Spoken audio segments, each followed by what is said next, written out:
Boy, I saw the film The Conductor. It is about Marin Alsop. She is the first woman to be the head conductor of a major symphony orchestra. And it was not easy for her.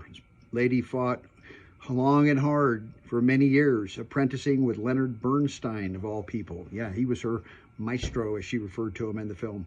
It's an hour and a half documentary. It has a nice flow to it. A majority of the film has Marin Alsop herself just talking about her life, her experiences growing up. And I thought it was fairly entertaining. There were some nice classical music passages in the film with her conducting, and then showing her also teaching other people, teaching other young women and men to be conductors as well. She had an interesting life growing up in Brooklyn, two parents that were both musicians themselves.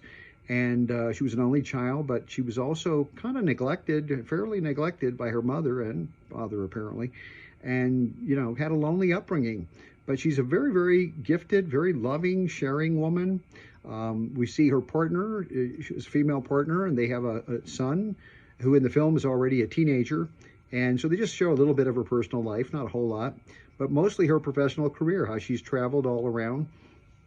And she basically had been in Sao Paulo at one time, in Austria, in Vienna, and wound up in the end in Baltimore. And Baltimore, kind of a troubled city for sure, and their symphony was not in great shape. And she helped resurrect that symphony and bring it to life, and worked with young children and getting them to be interested in music and that sort of thing. The one thing about the film that really puzzled me, and I was a little dismayed, is the fact there was no mention of her 14-year tenure in Denver, Colorado, my hometown here. Now, she was very popular when she was here. She was in the arts and entertainment section all the time, articles about her, the performances that she led.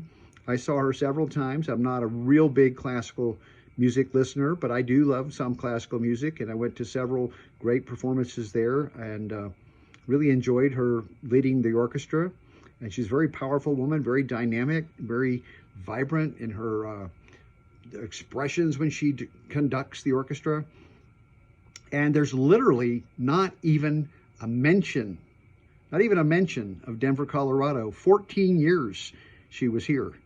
And so that seemed to me to be indicative of maybe a couple of things. Maybe Marin Alsop herself wasn't happy in Denver for 14 years.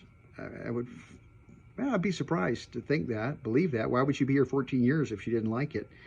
But maybe the director had some motivation or axe to grind with Denver, or some reason to leave it out.